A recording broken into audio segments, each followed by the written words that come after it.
बिस्मिल्लाहिर्रहमानिर्रहीम। स्टूडेंट्स, मैं आपको अपने चैनल मैथमेटिक्स विद हरमैन के ऊपर वेलकम करता हूं।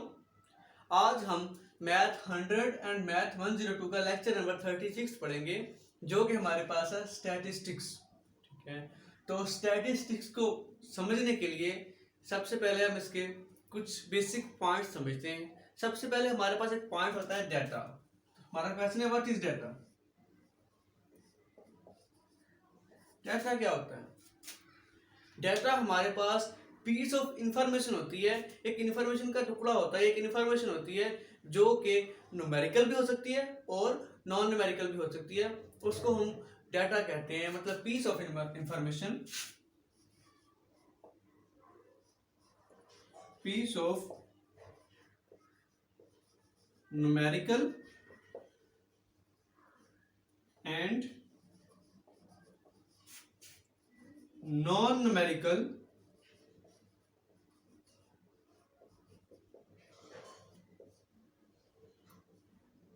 information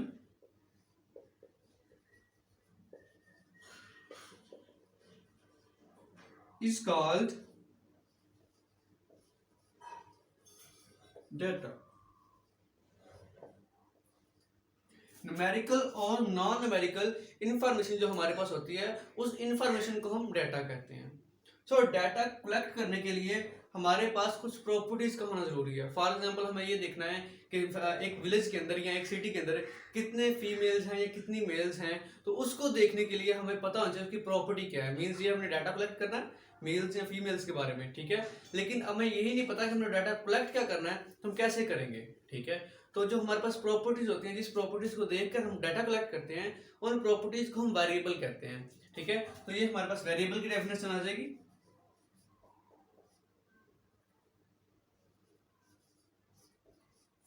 वेरिएबल हमारे पास क्या होता है? वेरिएबल हमारे पास होता है in order to collect data you need to observe और मेजर सम प्रॉपर्टीज।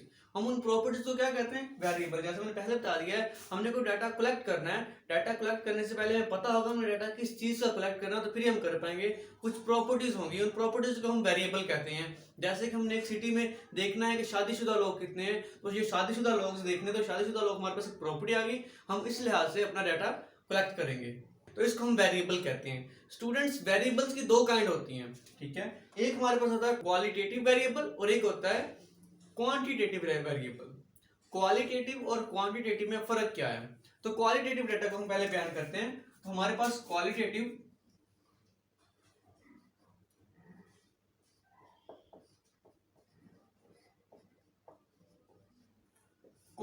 वेरिएबल अब क्या है, हमारे पास ऐसा डाटा आएगा कि ऐसी प्रॉपर्टी है, इसमें उसका कोई न्यूमेरिकल डाटा नहीं होता, बल्कि उसकी कोई खास प्रॉपर्टीज होती है। इसको न्यूमेरिकल रिप्रेजेंट तो कर सकते हैं, लेकिन इसका बुनियादी या बेसिक न्यूमेरिकल डाटा नहीं होता। फॉर एग्जांपल मेल या फीमेल, हम कैसे रिप्रेजेंट करेंगे कि ये हमारे पास मेल्स हैं, ये हमारे पास फीमेल्स हैं, इसको न्यूमेरिकल तो रिप्रेजेंट नहीं कर सकते, इसलिए हमारे पास क्वालिटेटिव में उसकी क्वालिटी आती है।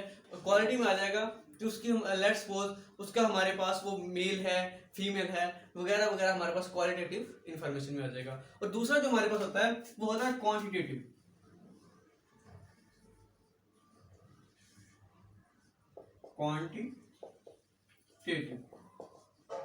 क्वांटिटेटिव हम कैसा डाटा देखें? इसमें हम देखते हैं लेट्स सपोज कोई मेल है,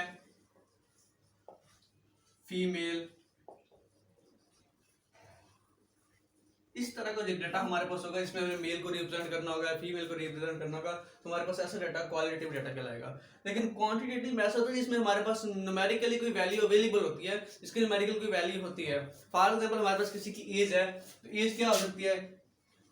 एज हम बता सकते हैं कि इसकी 30 ईयर्स है, 20 ईयर्स है, समथिंग जो भी है, तो इसको हम न्यूमेरिकल रिप्रेजेंट कर सकते हैं, इसलिए हमारे पास एज एक क्वांटिटेटिव डाटा है। ठीक है, इस तरह हमारे पास टेम्परेचर है, वो भी क्वांटिटेटिव डाटा है, क्योंकि उसमें हम टेम्परेचर बताते हैं कि 0 डिग्री सेंटीग्रेड है, 30 डिग्री सेंटीग्रेड है, एंड सो ऑन। ठीक है, तो ये हमारे पास बेसिक्स था डाटा के बारे में, डाटा के वेरिएबल और उसकी क्वांटिटी। तो हमारे पास क्वालिटेटिव की भी 2 काइंड्स होती हैं और क्वांटिटेटिव की भी 2 काइंड्स होती हैं।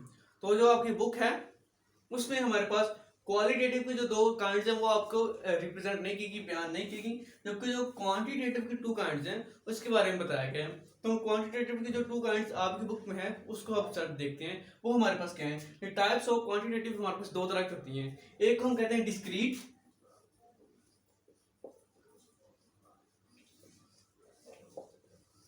और एक होती है हमारे पास कंटिन्यूस।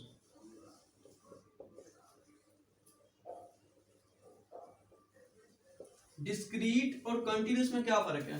क्वांटिटी में मेरे पास जो डाटा होगा वो न्यूमेरिकली होगा, और डिस्क्रीट में ऐसा होगा जो step by step. Let's suppose हमने किसी देखना है फैमिलीज के अंदर बच्चों की तादाद कितनी है, तो हम कहते हैं एक फैमिली में 5 बच्चे हैं, एक फैमिली में 6 बच्चे हैं। हम ऐसा तो नहीं कह सकते कि कंटिन्यूस मतलब जारी है 5 है, फिर 5.1, फिर 5.2 एंड सो ऑन। तो हमारे पास जो ऐसी वैल्यू होगी जिसमें स्टेप बाय स्टेप चलेंगे, तो हमारे पास आएगा डिस्क्रीट के अंदर, मतलब स्टेप बाय स्टेप चलना है। एक जैसे 5 के बाद डायरेक्ट 6 और 6 के बाद 7। इसको हम ऐसे भी कह सकते हैं, एक इंटीजर्स आ सकते हैं, मतलब जी वाले जैसे +-1 या 2, 3, 4। तो इसमें हमारे पास डिस्क्रीट होते हैं। क्योंकि जो कंटिन्यूस होता है, कंटिन्यूस में हमारे पास जो वैल्यू होती है वो जारी होती है, इनफाइनाइट होती है। तो लेट्स सपोज अगर हमारे पास किसी की हमने देखनी एज, तो जाहिर बात है उसकी एज जो है वो डे बाय डे ज्यादा हो रही है, तो हमारे पास हर टाइम उसकी एज पॉइंट्स में या वैसे बढ़ती जा रही है, तो वो कंटिन्यूसली ग्रो कर रहा है। उस तरह किसी का अगर हम देखने हाइट, तो हाइट भी हमारे पास कंटिन्यूस की ही एग्जांपल आएगी। ठीक है, तो स्टूडेंट डिस्क्रीट और कंटिन्यूस में डिफरेंस उम्मीद है आपको समझ आ गई होगी। तो अब हम चलते हैं हमारे स्टैटिस्टिक्स के ऊपर। तो स्टैटिस्टिक्स क्या है, इसकी क्या काइंड्स हैं, तो इसको जानने से पहले हमें ये पता होना चाहिए डाटा क्या होता है, डाटा में वेरिएबल किसे कहते हैं, वेरिएबल की कितनी काइंड्स हैं, और फिर हमारे पास जो क्वांटिटेटिव वेरिएबल है उसकी 2 काइंड्स आपकी बुक में बयान की गई हैं, मैंने आपको वो बता दी हैं। इसके बाद फिर से इसको रिवाइज कर लें। डिस्क्रीट वो होता है जिसमें स्टेप बाय स्टेप चलेंगे, जबकि कंटिन्यूस होता है जिसमें हम जो चलता जा रहा है, किसी में रुकना नहीं है। लेट्स सपोज जैसे एज होगी, मतलब आज किसी की एज 10 साल है, तो कल 10 साल 1 दिन, फिर 10 साल 2 दिन, और ऐसे चलती जा रही है, कंटिन्यूसली ग्रो कर रही है।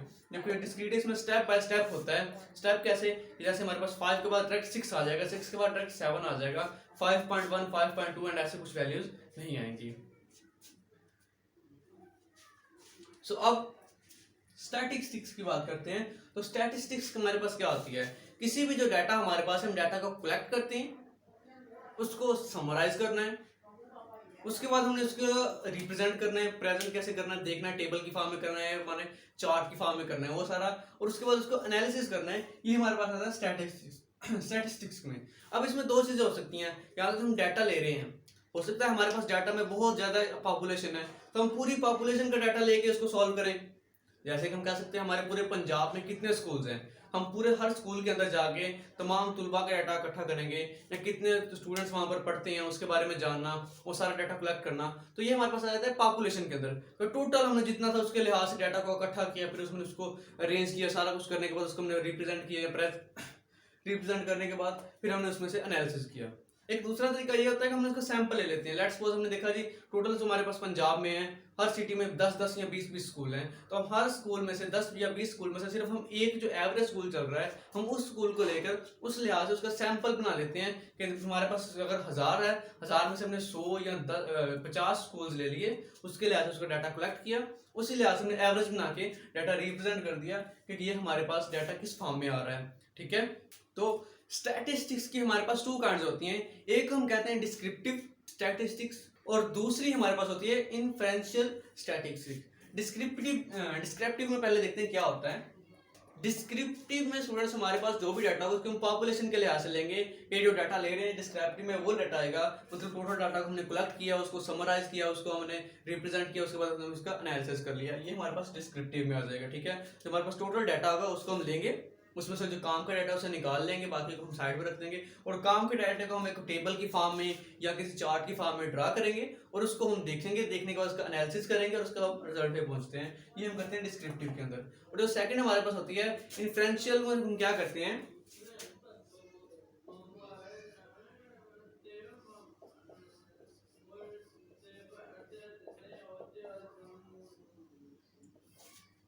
तो स्टूडेंट्स इन्फ्रेंशियल के अंदर क्या होता है, हम सैंपल लेते हैं। लेट्स सपोज अगर हमारे पास कोई हम एक क्लास को पढ़ा रहे हैं, ठीक है, क्लास में बच्चे बैठे हैं 50, हम देखना चाहें क्या जो मैंने समझाया है क्या बच्चों को समझ आया या नहीं आया, हम क्या करेंगे, हम टोटल बच्चों में से कोई से 5 या 10 बच्चों को खड़ा कर लेंगे, उनसे क्वेश्चंस पूछेंगे। अगर उनमें से सभी बच्चों को क्वेश्चन के आंसर आ गए, तो हमें ये पता लगेगा, हमें ये आइडिया हो जाएगा कि हमारे पास जो टोटल बच्चे थे सबको समझ आ गई है। ठीक है, और अगर उनको समझ नहीं आ रही है, उसमें से आधे बच्चों को समझ आई है, आधों का आंसर गलत है, इसका मतलब है जो टोटल बच्चे बैठे हैं उनमें से आधों का आंसर ठीक आ रहे हैं, और आधों को मतलब समझ आ रही है, और आधों को नहीं समझ आ रही।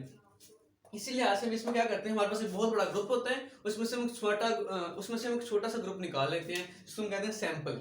ठीक है, पूरी पॉपुलेशन में एक सैंपल ले लिया, उसके लिहाज से सॉल्व किया। तो ये हम इन्फ्लुएंशियल स्टैटिस्टिक्स में करते हैं। तो ये हमारे पास स्टूडेंट स्टैटिस्टिक्स की दो काइंड थी, एक डिस्क्रिप्टिव एंड एक इन्फ्लुएंशियल। अब हम चलते हैं इसके कहाँ कहाँ पे यूजेस हैं। तो स्टूडेंट स्टैटिस्टिक्स के बेशुमार यूजेस हैं, हर फील्ड में ऑलमोस्ट इसका यूज है। बायो में स्टैटिस्टिक्स का यूज होता है, उसके बाद हमारे पास मैथ में, केमिस्ट्री में, इंजीनियरिंग में, मेडिकल में, हर फील्ड में ऑलमोस्ट इसका इस्तेमाल है। और इसके जो बेशुमार इस्तेमाल आपके लेक्चर के अंदर एक खास तरतीब के साथ दिए हुए हैं, तो उनको आप एक बार देख लीजिएगा। इसमें कुछ खास मतलब यूजर्स के बारे में सिर्फ आपको पता होना चाहिए, स्टैटिस्टिक्स यूज कहाँ कहाँ होती है। तो ये बहुत से इसके इस्तेमाल है, बेशुमार है। ठीक है, तो अब हम चलते हैं इसके कुछ ना स्केल्स के ऊपर, कि इसमें स्केल कैसे कौन कौन सी यूज होती है। ठीक है, तो अब हमारे पास नेक्स्ट टॉपिक है स्टैटिस्टिक्स का स्केल। सो स्टूडेंट्स, हमारे पास जो स्केल होते हैं, सबसे पहले हमारे पास दो scale, nominal and ordinal scale, and होता है interval and ratio scale. Nominal and ordinal scale हमारे पास क्वालिटेटिव वेरिएबल्स हमने पढ़े थे, उसके लिहाज से कुछ स्केल बने गए क्वालिटेटिव डाटा को एनालिसिस करने के लिए। ठीक है, और ये हमारे पास होते हैं क्वांटिटेटिव डाटा को एनालिसिस करने के लिए। तो नॉमिनल स्केल और ऑर्डिनल स्केल में सबसे पहले ये होते क्या हैं। तो स्टूडेंट्स, ये हमारे पास क्वालिटेटिव डाटा को जानने के लिए होते हैं, और इसमें डिफरेंस क्या है। तो सबसे पहले इसमें डिफरेंस है कि इसका में हमारे पास कोई ऑर्डर नहीं होता। मतलब क्या, जैसे हम कह सकते हैं किसी की जेंडर, ये मेल है या फीमेल है, तो उसमें हमारे पास कोई ऑर्डर नहीं होगा, तो ये हमारे पास नॉमिनल स्केल में आएगा। क्योंकि हम जारी बात है, मेल को पहले या फीमेल को बाद में नहीं कह सकते, या फीमेल को पहले और मेल को बाद में नहीं कह सकते, तो ये हमारे पास नॉमिनल स्केल में आ जाएंगे। ठीक है, और उसके लिए ऐसे हमारे पास ऑर्डिनल स्केल में कुछ ना हमारे पास होता है उसका ऑर्डर। मीन्स ये जैसे हमारे पास है जी, यहाँ पर कुछ रेस्टोरेंट है। ठीक है, हम कहते हैं ये नंबर 1 रेस्टोरेंट है, ये सेकंड पे है, ये थर्ड पे है। हालांकि उसमें उसकी क्वांटिटी तो गिवन नहीं है ना, किसकी कितनी मकदार ये वो, लेकिन उसके बावजूद हम उसके कुछ नंबर्स दे देते हैं कि ये हमारे पास फर्स्ट पे, ये सेकंड पे, थर्ड पे। तो ऐसे इसमें कुछ ऑर्डर आ जाता है, हम उसे कहते हैं हमारे पास ऑर्डिनरी स्केल में आ जाता है। ठीक है, इसमें कुछ ना कुछ ऑर्डर होता है, इसमें ऑर्डर नहीं होता। और स्टूडेंट, यहाँ तक बात है क्वांटिटेटिव और क्वालिटेटिव की, और जहां तक बात है क्वांटिटेटिव स्केल्स की, इसमें हमारे पास इंटरवल और रेशो। तो सबसे पहले जो हमारे पास रेशियो स्केल होता है, ये सबसेट होता है इंटरवल स्केल का। मतलब रेशियो भी सब इंटरवल स्केल का एक सबसेट है। अब इसमें डिफरेंस क्या क्या है। हमारे पास जो इंटरवल स्केल है, इसमें सबसे बेसिक है, इसमें जो जीरो की कुछ ना कुछ वैल्यू होगी, जीरो इसमें मीनिंगफुल होगा। मतलब क्या, जैसे हम कह सकते हैं 0 डिग्री सेंटीग्रेड, तो हम जानते हैं -1 डिग्री सेंटीग्रेड से जो 0 डिग्री सेंटीग्रेड है वो हॉट होता है, उससे ज्यादा होती वैल्यू, इसलिए इसमें जीरो की कुछ ना कुछ वैल्यू अवेलेबल है। जबकि जो रेशियो, इसमें जीरो मीनिंगफुल होता है, जैसे कि जीरो हाइट का मतलब इसकी कुछ हाइट है ही नहीं। ठीक है, उसके बाद इसी तरह इंटरवल में रेशियो में कुछ डिफरेंस है, उसमें से देखते हैं पहला। और इंटरवल और रेशियो के अंदर जीरो की एक और दूसरी इसकी प्रॉपर्टी ये है कि इसमें हमारे पास इंटरवल होता है, इसमें नेगेटिव और पॉजिटिव दोनों वैल्यूज होती हैं, जबकि रेशियो के अंदर जस्ट पॉजिटिव वैल्यू होती है, ये कह सकते हैं नॉन नेगेटिव होती है, 0 से लेकर 1 2 3 एंड सो ऑन। ठीक है, इसमें हमारे पास हाइट आ सकती है, किसी की एज आ सकती है, बीपी प्रेशर आ सकता है। अब जानते हैं जैसे बीपी मतलब ब्लड प्रेशर, ये हमेशा पॉजिटिव होता है, नेगेटिव नहीं होता। हाइट किसी की हमेशा पॉजिटिव होती है, नेगेटिव नहीं हो सकती, इसलिए हमारे पास रेशियो के अंदर आएंगे। और इंटरवल में नेगेटिव वैल्यू ज्यादा आएंगी। मतलब जैसे हमारे पास टेम्परेचर की बात करें तो आप कह सकते हैं -10 डिग्री सेंटीग्रेड, 100 डिग्री सेंटीग्रेड। और उसमें एक और फर्क भी है, हम इंटरवल स्केल में ये बात नहीं कह सकते कि ये जो हमने पहले मिकदार थी, ये दूसरी से डबल हो गई है। लेट्स सपोज अगर हम बॉयल किया हुआ पानी है, ठीक है, एक हमारे पास है 50 डिग्री सेंटीग्रेड और एक है हमारे पास 100 डिग्री सेंटीग्रेड। तो हमारे पास दो वाटर में क्या, हमारे पास ना गैलन थे, एक हमारे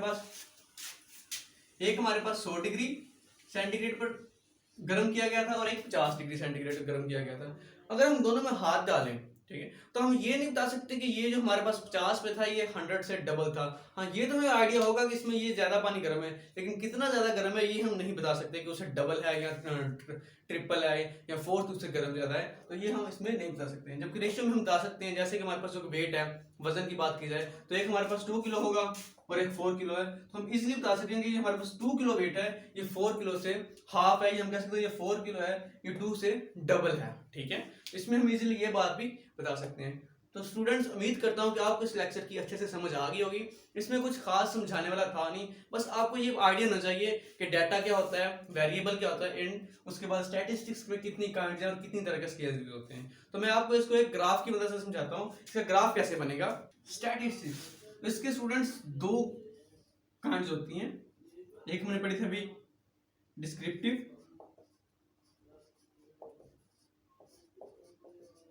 एंड इन्फ्रेंशियल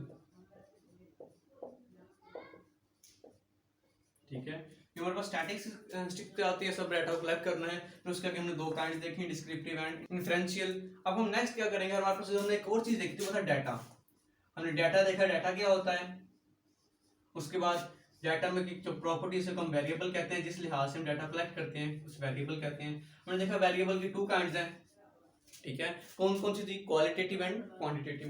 तो एक हमारे पास होती है क्वालिटेटिव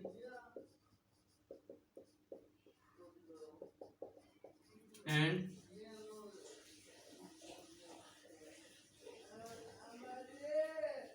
क्वांटिटेटिव। उसके बाद हमने ये देखा क्वांटिटेटिव से फिर से दो काइंड्स हैं, एक हमने कहा डिस्क्रीट, एक कंटिन्यूस। इस तरह हमारे पास क्वालिटेटिव की टू काइंड्स होती हैं, एक हम कहते हैं नोमिनल और दूसरी को ऑर्डिनल, ठीक है। तो नोमिनल और ऑर्डिनल के बारे में आपको इतना खास बयान नहीं किया गया, तो ये बस आपको बेसिक थे ग्राफ के वजह से कि आपको कैसे इसको याद करना है। ये उम्मीद है आपको इसकी समझ आ गई होगी और आप इसको अच्छे से तैयार कर लेंगे। Thank you so much students. अगर आपको ये मेरी वीडियो पसंद आए तो जो स्टूडेंट्स मेरे चैनल पर न्यू है वो मेरी वीडियो को लाइक करें और कमेंट करें और मेरे चैनल को सब्सक्राइब कर लें, ताकि आपको नेक्स्ट आने वाली वीडियोस का नोटिफिकेशन टाइम पर मिल सके। एंड स्टूडेंट्स, जो बच्चों पहले से भी लेक्चर ले रहे हैं तो उनसे रिक्वेस्ट है इसको मुख्तलिफ ग्रुप्स में या मुख्तलिफ दोस्तों के साथ शेयर करें, ताकि उनका भी अच्छे से कंसेप्ट क्लियर हो सके।